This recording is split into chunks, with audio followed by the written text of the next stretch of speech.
Assalamualaikum warahmatullahi wabarakatuh. Kami dari kelompok 4 Prodi PIAUD semester 1 yang beranggotakan Dewi Zulfiana, Murni Indah Rahayu, Siti Fatimatu Zahro, dan Zufi Salma Kurnia. Di sini kita akan membahas tentang pengembangan perilaku sosial anak usia dini. Pengembangan perilaku sosial anak usia dini. Kemampuan berperilaku sosial perlu dididik sejak anak masih kecil. Terhambatnya perkembangan sosial anak sejak kecil akan menimbulkan kesulitan bagi anak dalam mengembangkan dirinya di kemudian hari. Secara fitrah, manusia dilahirkan sebagai makhluk sosial. Oleh karena itu, perilaku sosial yang positif adalah salah satu faktor penting yang perlu dididik sejak kecil. Karena pada masa usia dini adalah masa pembentukan pondasi bagi perilaku sosial seseorang. Ketidakmampuan anak berperilaku sosial yang diharapkan lingkungannya dapat berakibat anak terkucil dari lingkungan, tidak terbentuknya kepercayaan pada diri sendiri, menarik diri dari lingkungan, dan sebagainya. Akibatnya, anak akan mengalami hambatan dalam perkembangan selanjutnya. Keinginan yang kuat pada anak untuk diakui oleh teman sebayanya menuntut sejumlah kemampuan sosial yang perlu dimilikinya. Karakteristik perkembangan sosial anak usia dini. Beberapa ahli dalam bidang pendidikan dan psikologi memandang periode usia anak TK merupakan periode penting yang perlu mendapat penanganan sedini mungkin. Erikson memandang periode ini sebagai fase sense of initiative. Pada periode ini, anak harus didorong untuk mengembangkan inisiatifnya, seperti kesenangan untuk mengajukan pertanyaan dan apa yang dilihat, didengar, dan dirasakan. Jika anak tidak mendapat hambatan dari lingkungan, maka anak akan mampu mengembangkan inisiatif dan daya kreatifnya, serta hal-hal yang produktif dalam bidang yang disenanginya. Pada fase ini, terjamin tidaknya kesempatan untuk berprakarsa akan menumbuhkan inisiatif. Sebaliknya, kalau terlalu banyak dilarang dan ditegur, anak akan diliputi perasaan serba salah dan berdosa. Ciri khas masa kanak-kanak adalah sebagai berikut. A. Bersifat egosentris naif, memandang dunia dari luar pandangannya sendiri sesuai dengan pengetahuan dan pemahamannya sendiri. B. Mempunyai relasi sosial dengan benda-benda dan manusia yang sifatnya sederhana dan primitif. Relasi sosial yang primitif merupakan akibat dari sifat egosentris yang naif tersebut.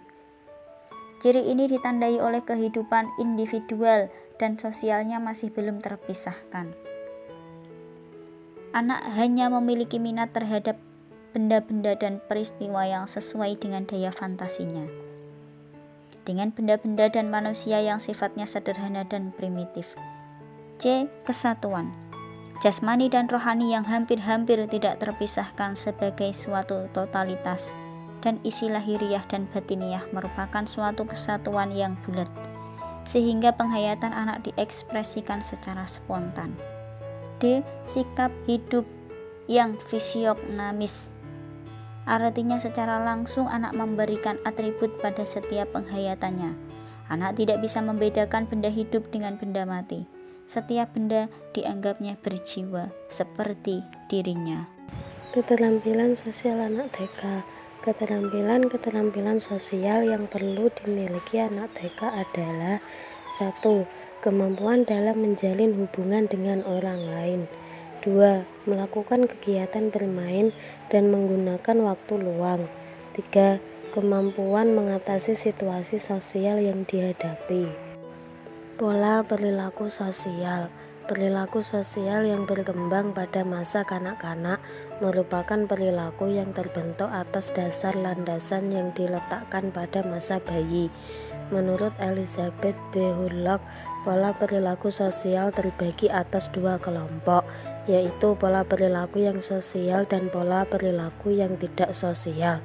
Pola perilaku sosial adalah A. Kerjasama. Sekelompok anak belajar bermain atau bekerja bersama dengan anak lain. B. Persaingan. Persaingan merupakan dorongan bagi anak-anak untuk berusaha sebaik-baiknya. Hal itu akan menambah sosialisasi mereka. C. Kemurahan hati. Kemurahan hati terlihat pada kesediaan untuk berbagi sesuatu dengan anak lain. D. Hasrat akan penerimaan sosial. Jika hasrat pada diri anak untuk diterima kuat, hal itu mendorong anak untuk menyesuaikan diri dengan tuntutan sosial. E. Simpati. Anak kecil tidak mampu berperilaku simpati sampai mereka pernah mengalami situasi yang mirip dengan duka cita. F. Empati. Empati adalah kemampuan meletakkan diri sendiri dalam posisi orang lain dan menghayati pengalaman orang tersebut. G. Ketergantungan. Ketergantungan terhadap orang lain dalam hal bantuan, perhatian, dan kasih sayang mendorong anak untuk berperilaku dalam cara yang diterima secara sosial.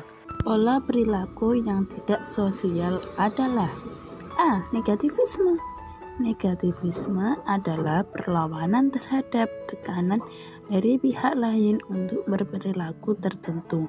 Ekspresi fisiknya mirip dengan ledakan kemarahan, tetapi secara tahap demi tahap diganti dengan penolakan lisan untuk menuruti perintah.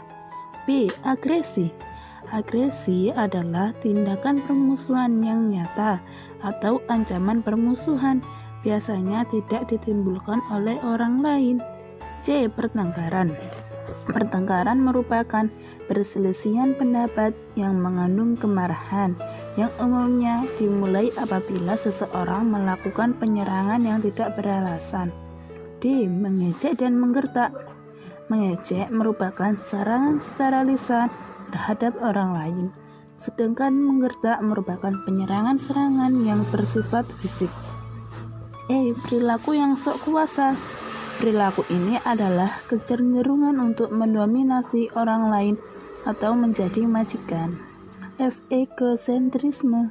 Hampir semua anak memiliki sifat egosentrik, dalam arti bahwa mereka cenderung berpikir dan berbicara tentang diri mereka sendiri.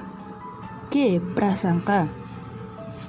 Landasan prasangka terbentuk pada masa kanak-kanak awal, yaitu ketika anak menyadari bahwa sebagian orang berbeda dari mereka. Dalam hal ini, penampilan dan perilaku. Perbedaan ini oleh kelompok sosial dianggap sebagai tanda kerendahan. Bagi anak kecil tidaklah umum mengekspresikan prasangka dengan bersikap membedakan orang yang mereka kenal. H. Antagonisme jenis kelamin. Ketika masa kanak-kanak berakhir, banyak anak laki-laki ditekan oleh keluarga laki-laki dan teman sebaya untuk menghindari pergaulan dengan anak perempuan atau memainkan permainan anak perempuan. Faktor-faktor yang mempengaruhi perilaku sosial anak. Pada semua tingkatan usia, orang dipengaruhi oleh kelompok sosial dengan siapa mereka mempunyai hubungan tetap dan tempat mereka mengidentifikasi diri. Pengaruh ini paling kuat terjadi pada masa kanak-kanak dan sebagian masa remaja akhir. Proses pembelajaran dalam kelompok sebaya merupakan proses pembelajaran kepribadian sosial yang sesungguhnya. Anak-anak belajar cara-cara mendekati orang asing, malu-malu atau bertanya, menjauhkan diri atau bersahabat. Ia belajar bagaimana memperlakukan teman-temannya. Ia belajar apa yang disebut dengan bermain jujur. Dalam berinteraksi dengan teman sebaya, anak akan memilih anak lain yang usianya hampir sama, dan di dalam berinteraksi dengan teman sebaya lainnya. Kesimpulan, kemampuan berperilaku sosial perlu dididik sejak anak masih kecil. Terhambatnya perkembangan sosial anak sejak kecil akan menimbulkan kesulitan bagi anak dalam pengembangan dirinya di kemudian hari.